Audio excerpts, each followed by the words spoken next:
Los muebles ensabanados. ¿Recuerdan aquella obra teatral de Graham Greene titulada El cuarto de estar, en la que los personajes viven aterrados por el miedo a la muerte y, lo que es peor, por el pánico a la vida? El anciano y tullido de espíritu padre Jane Brownie y las no menos viejas solteronas Elena y Teresa, sus hermanas, no tienen otras pasiones que ese miedo a morir y esa fuga de cuanto pueda significar vida o amor. Y han creado una casa que es hija de ese doble miedo. Con el paso de los años han ido muriendo sus padres, sus otros hermanos, y los supervivientes han ido cerrando habitaciones. En cada cuarto donde alguien muere, queda para siempre cerrada con llave la puerta y cuidadosamente cubiertos con sábanas los muebles. La muerte va así conquistando la casa, piso a piso, cuarto a cuarto, como en una guerra cuerpo a cuerpo. Los que siguen vivos van quedando arrinconados, expulsados de sus pisos. Viven, cuando Greene sitúa su obra, en pocas y absurdas estancias, mientras el resto de la gigantesca morada de varios pisos no es ya sino un inmenso guardamuebles vacío y habitado solo por el espantoso fantasma de la deshuesada. Aquel escenario que Greene dibujaba y en el que los muebles no encajan porque se nota que han sido traídos de otras habitaciones y en el que la sala de estar conectaba directamente con un absurdo retrete, me pareció, hace muchos años, cuando vi la obra, el símbolo visible de montones de almas, de toda esa gente que tiene zonas enormes de su vida sin habitar y cuyos corazones no son otra cosa que roperos de muebles ensabanados. Porque yo conozco a muchas personas que con el paso de los años se van recortando y cercenando el corazón. Tuvieron un día de esperanza de llegar a hacer algo en sus vidas, pero tras los primeros fracasos se replegaron hacia la amargura, dejaron que cicatrizara su decepción y clausuraron su depósito de esperanzas como si ya jamás pudieran sacarse de él otra cosa que polvo. Sintieron después algo parecido al amor, se volcaron quizás hacia un hombre o hacia una mujer. Luego fracasó ese amor porque fueron rechazados, o lo que es peor, porque tras el matrimonio descubrieron que ese amor era menos apasionante de lo que ellos soñaron. Y nuevamente cerraron en su alma el piso del amor. Cubrieron con sábanas todo lo que pudiera significar una nueva ilusión y se sometieron a esa tristísima filosofía de los que piensan que para no sufrir no hay que amar, ya que se sufre siempre cuando se pierden las cosas queridas. Más tarde esas personas cerraron el piso de sus amistades, después el piso del alma desde el que trabajaban.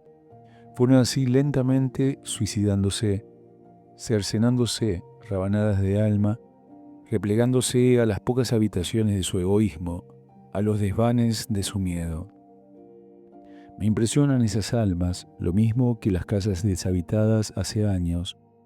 Las telarañas han comido los rincones, el polvo ha penetrado bajo las sábanas, que daban a los muebles aspectos fantasmales. Ya solo falta que vengan las lluvias y los vientos y se lleven jirones de ventanas, para que la casa toda comience a oler a cementerio.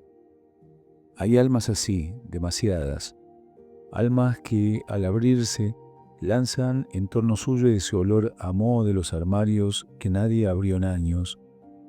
Esas almas no solo es que se suiciden, es que matan las ilusiones de quienes se les acercan. En la obra de Grimm ocurría algo terrible. A la casa de esos tres solterones que creen que aman a Dios porque no aman a nadie de este mundo, aparece un día Rosa, la sobrina pecadora que vive una turbulenta pasión por un hombre casado. Llega a pedir ayuda y esos tres solterones se asustan no tanto del pecado de su sobrina, sino sobre todo de que sea el suyo un pecado de amor. algo que no puede encajar en aquella casa de muerte y de muertos. Y Rosa, abandonada por los purísimos, acabará suicidándose en aquella única habitación que queda a los aterrados, que tendrían también que cerrar para huir del recuerdo de la muerte allí ocurrida, de ese único cuarto de vivir en el que hasta ahora vivían o simplemente se disecaban. Solo el suicidio de Rosa abrirá los ojos de estos tres muertos vivientes. Descubrirán que los muertos matan, que quienes viven sin amor, además de suicidarse, son venenosos para los demás. Porque no se puede vivir en una casa de muertos y rodeado de seres que andan, se mueven, comen y hablan, pero tienen las almas disecadas. El miedo no construye.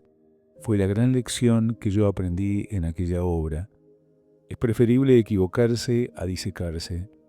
Es preferible el error a esa fuga permanente de todo lo que esté vivo. No se puede vivir esquivando la vida para poder esquivar mejor el dolor. El día que un alma se convierte en una casa en la que todas las esperanzas se han cerrado con llave, en la que la sonrisa se ha visto engualdrapada, en la que las manos se usan no para estrechar, sino para defenderse, en la que todo lo que la juventud ofreció no es ya otra cosa que una colección de muebles cubiertos de sábanas, ojalá quede al menos un poco de humildad para pedir a Dios que venga pronto. O tal vez, sí, tal vez sea mejor decir que ojalá quede todavía ese último resquicio de lucidez que nos descubra que lo mismo que al olmo machadino, hendido por el rayo, pudo brotarle, a pesar de estar seco, una ramita verde, también podría aún, entre los muebles ensabanados, brotar algún milagro de la primavera.